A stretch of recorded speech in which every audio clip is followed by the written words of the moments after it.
Hello everyone, welcome back. Today I want to talk to you guys about selecting the right holster for your gun. A lot of times people focus on getting the right gun, but they don't think about getting the right holster for the gun. So the holster, especially for the modern striker fired gun, has to be form fitted to the gun, meaning that this holster was specifically made for this Glock 43, okay? You can't just go to Walmart and get one of these soft fabric holsters or just a generic holster. I think to understand what the holster is not just to carry the gun, right, and retain the gun. The purpose of the modern holster is also the safety mechanism of this gun. This Glock 43 does not have any external safeties.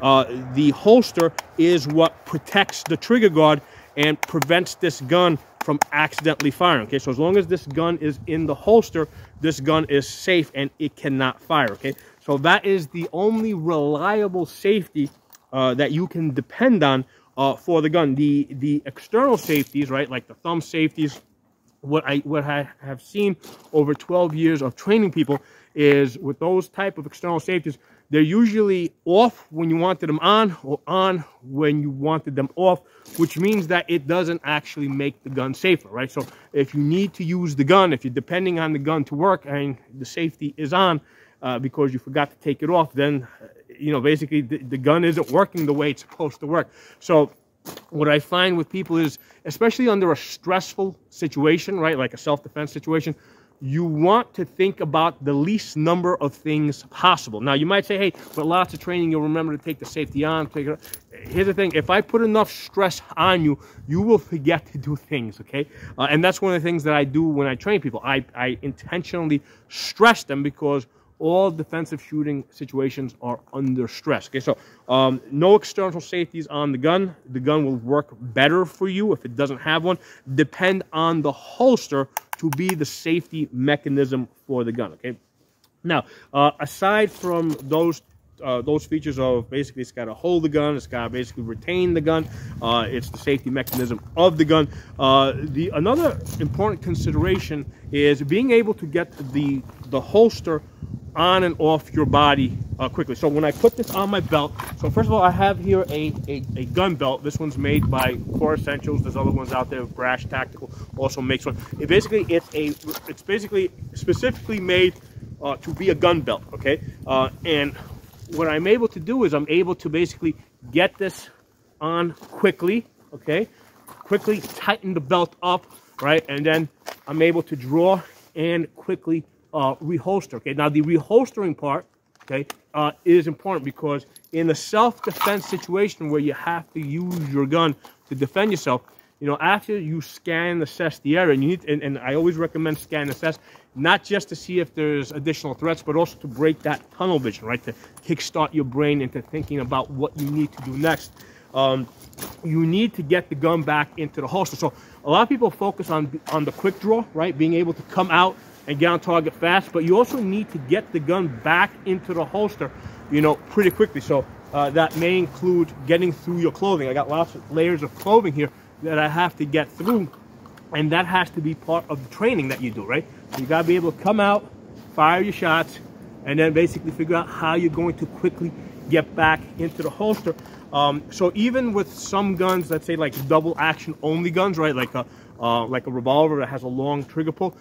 Yes, it is probably safe to carry a double action revolver in maybe, let's say, a fabric holster. But the problem is reholstering. Are you going to be able to reholster the gun as easy? And what I usually find is that people get into problems.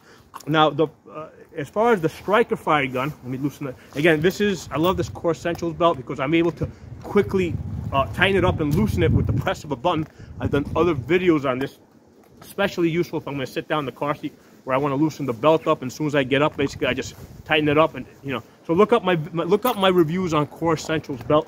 I think it's a good choice, but I want to be able to loosen this up and then quickly get this off my body.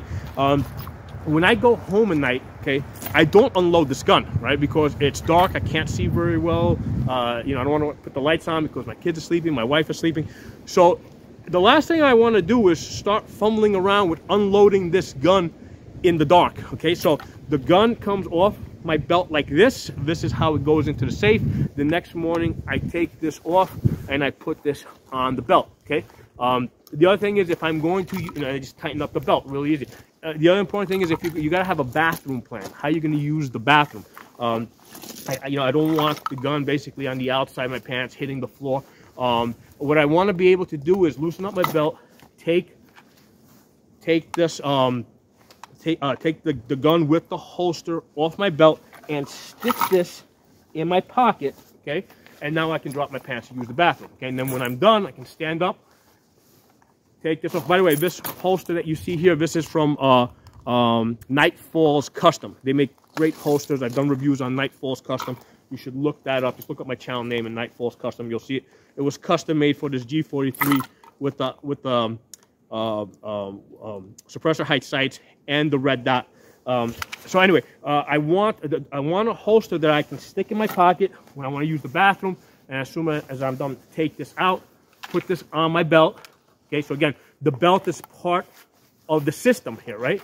So I need a belt that can retain this, that I can quickly tighten, right, just like that, and then I can draw the gun, right? And when I draw the gun, I don't want the entire holster coming off my belt. Okay, I just want the, when I draw, I just want the gun coming out of the holster. I don't want the holster come, because I've seen that plenty of times with both cheap improper holsters and also with improper belts. People sometimes have the wrong belt, so that when they draw, the entire holster lifts up, and they're here, and basically the holster's still on the gun. So these are the things that you need to practice. You got to have confidence that when you draw, okay, the gun is going to come out of the holster, and then you can safely reholster. The technique for drawing, what I will usually do is I'll basically get my hand on my chest so I'm aware of where my hand is.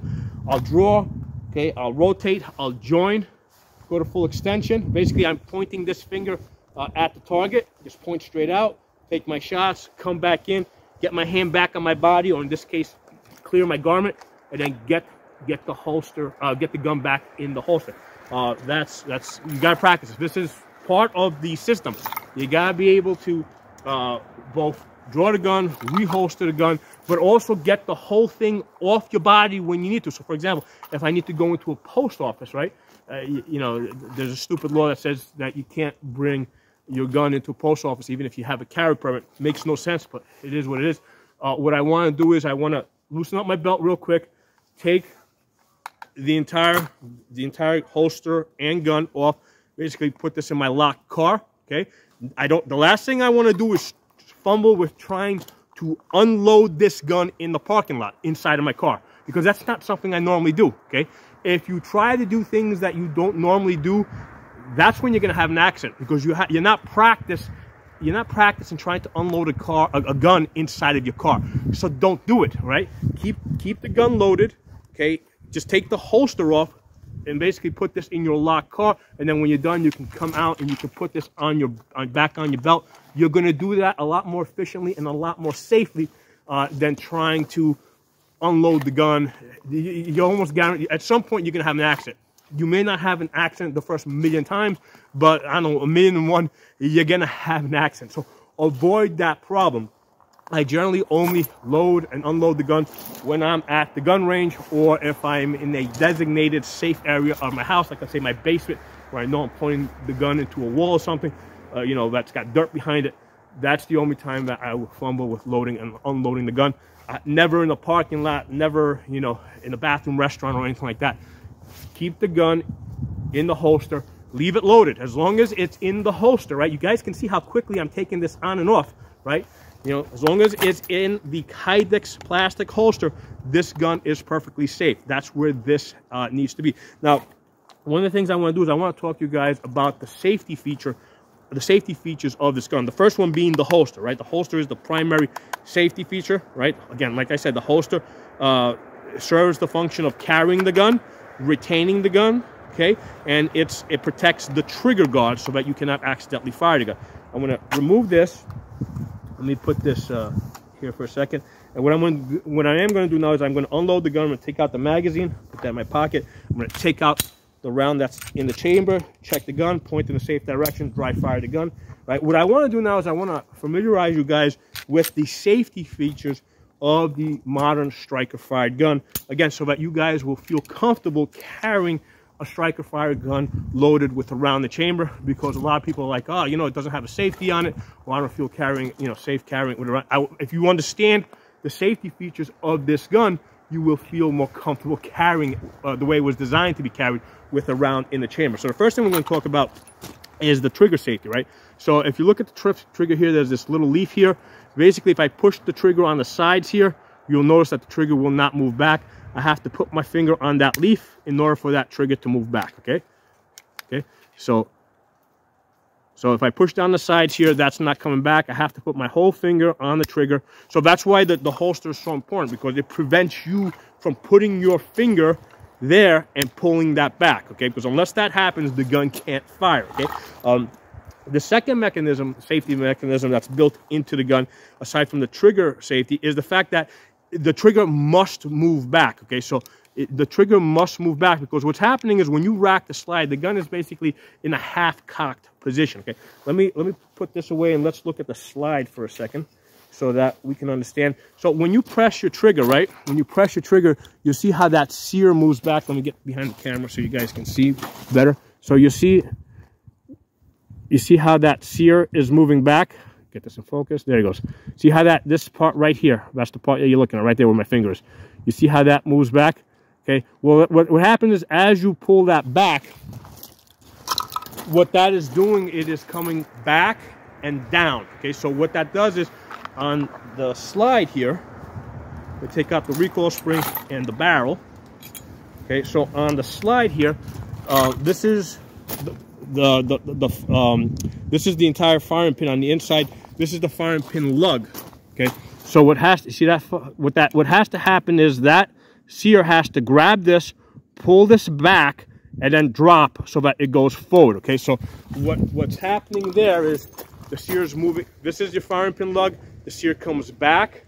It moves it back, drops, and then allows this to go forward. So that sear grabs the firing pin lug, pulls this back, drops, and then this goes forward. So what I'm explaining to you guys here is that unless that sear, right, grabs this, pulls this back, and then lets go, right, the way I just did it, right, it has to grab this, pull this back, and then let go, the firing pin is not going to come out there, right? So the other thing is that if you notice, if I'm pulling this back and letting it go, the firing pin's not coming out through the hole because I haven't pressed the safety plunger. So only when the safety plunger is pressed here will it allow the firing pin to come through the hole, right? So you see that plunger right there? So only, see now I'm pushing forward, it's not coming out. Only when I push this forward is that coming through, right? So that has to be pushed in. So the thing that pushes that is this little fin over here, right? I call it the shark fin. When you press the trigger back, this comes back, this little fin here, right? It comes back, and that's what presses on the safety plunger to get this out of the way, right? So that shark fin comes back, presses on the safety plunger to get this out of the way so that the firing pin will go forward and come through the hole. Okay, so one more time. What needs to happen is first thing that has to happen is that little fin there has to be pressed, okay, because otherwise there's no way that the trigger is going to move back. So only when your finger's on the trigger pushes that little fin does that come back. And if you notice when I push that back, you see how that shark fin moves back? Shark fin moves back. When the shark fin moves back, okay, it comes up and it engages the safety plunger here. Only when this gets pushed forward does the firing pin come through the hole. Is a firing pin capable of going through the hole, okay? Only when that, okay, so if I don't push that in, I can push on this all day over here.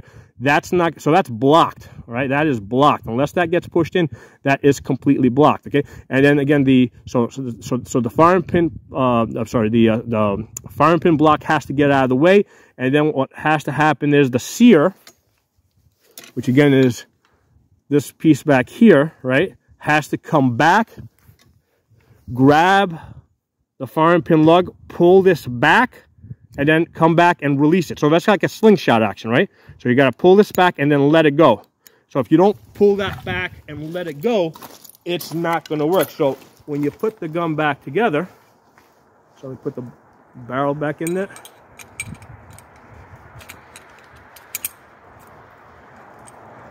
The recoil spring back there, okay. Put this. So this slack that you feel over here, right? That's basically the firing pin. I'm sorry, that's basically the sear grabbing that firing pin lug and pulling it back all the way. So that's completing the cocking action. Okay, so when you rack the gun, you put it in a half cock position, and then as you press the trigger, you complete the cocking action. So basically that trigger needs to come back to build up, to get into a position so that, and build up tension so that the firing pin will come forward with enough force to strike the primer on the back of the cartridge. But that firing pin is only going to come forward if the shark fin pushes up and gets the safety plunger out of the way. Okay, so that's why these striker fired guns are so safe to carry. There's at least three safety mechanisms built into the gun, and for that reason you don't need any additional safety mechanisms on the outside of the gun, like thumb safeties or backstrap safeties that you can possibly forget. Okay. Now, lastly, let's go over the loading procedures for this gun. Let me do this. I'm going to put this, because we know the gun's not loaded, I'm going to put this in the holster. I'm going to get this back on my belt. Okay. Right. Tighten this up. Right. And again, you want to test it. Make sure that when you draw it, that only the gun comes off the belt, not the holster. So now what I'm going to do is I'm going to take the gun out. I'm going to take the magazine, right? I'm going to put the magazine in. I'm going to chamber around, drop the magazine, because I know I got to round the chamber now, right? And now what I'm going to do is I'm going to take that extra round. I'm going to top off my magazine. Now you notice that I put the gun in the holster because this is the safest place for the gun to be. So while I'm doing this, I'm not putting the gun on the counter, or on a table or something. I'm putting the gun in the holster. That's the safest place for the gun. And now after I top off my magazine, I'm going to put my magazine in, give it a tug to make sure it's in there. Maybe give it a little check over here, make sure I got it around the chamber. Push this forward all the way, make sure it's forward all the way. And now I can put the gun back in the holster.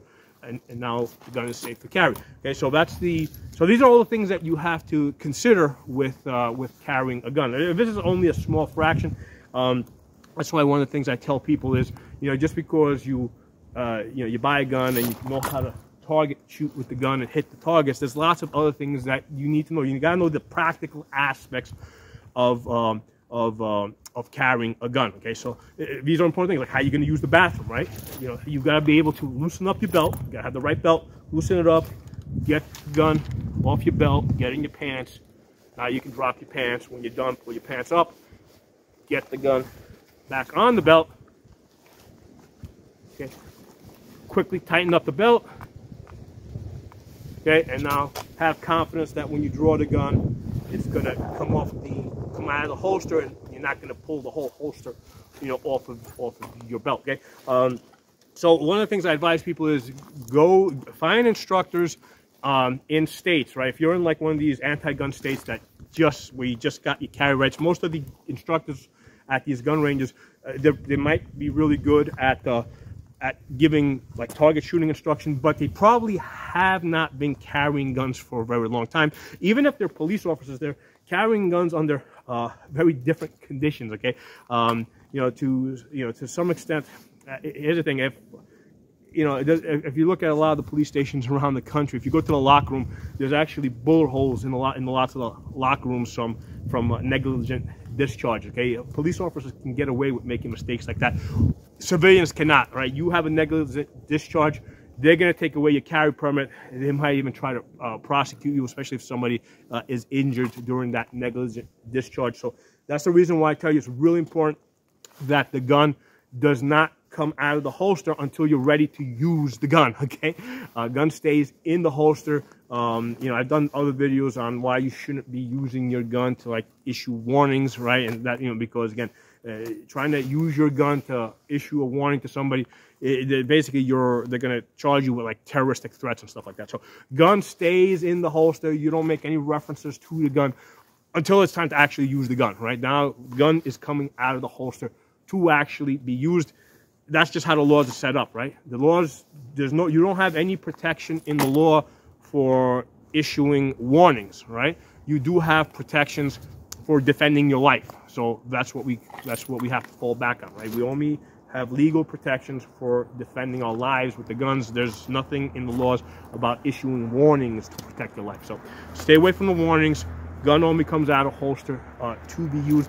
Other important thing, now that we're kind of mentioning this legal stuff, make sure you have a prepaid legal service, a lawyer on call, because especially if you're in one of these anti-gun states, okay, if you anything gun related and cops, they're gonna try and at the very least take your carry permit away, or worse, prosecute you. So I use US Lawshield.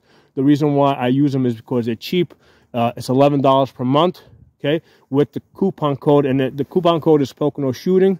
All right, you gotta go through the website uslawshield.com, all right, or the app. If for any reason this promo code's not working at the website, you download the app. And just in the code field, enter Pocono Shooting.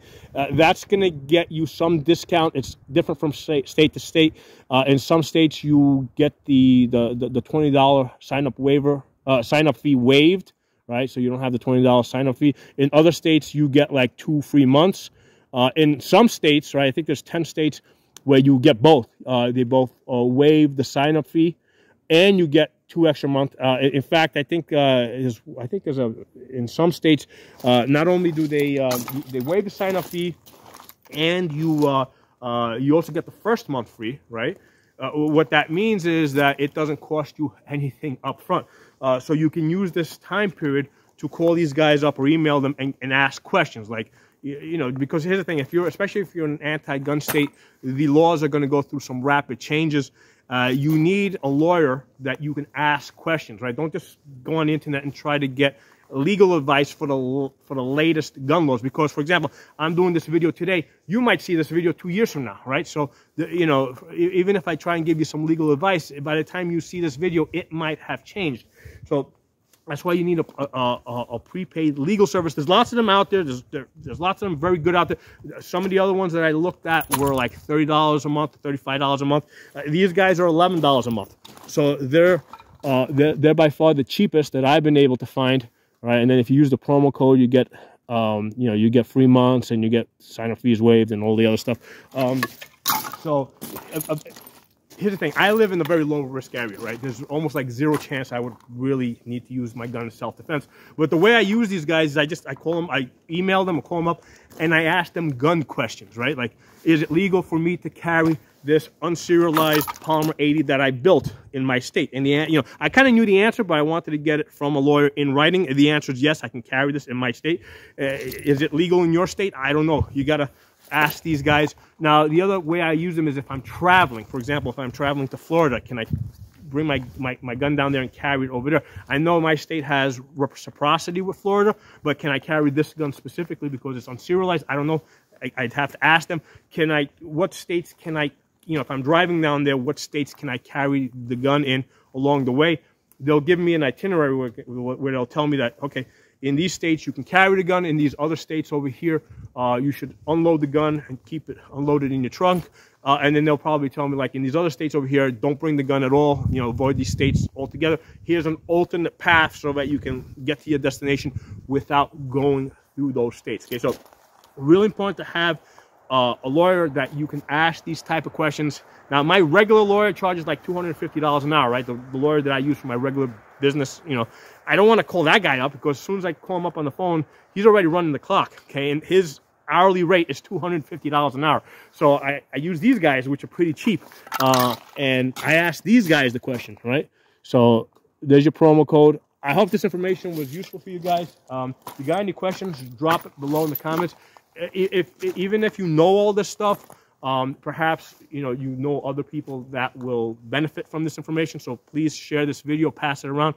We want to get this information out there, especially to the new concealed carriers that think that they're gonna go buy a Glock and then go buy a cheap fabric holster from Walmart, right, and carry the gun that way. Okay, so they really need to know. I've actually had I've met up with new gun owners at the gun range where, like, I had women with loaded guns that had basically had just thrown it into the purse, right? You never want to do that, because you throw a loaded gun into the purse, there's all sorts of stuff in there, like lipstick, pen, that can basically activate the trigger guard, right?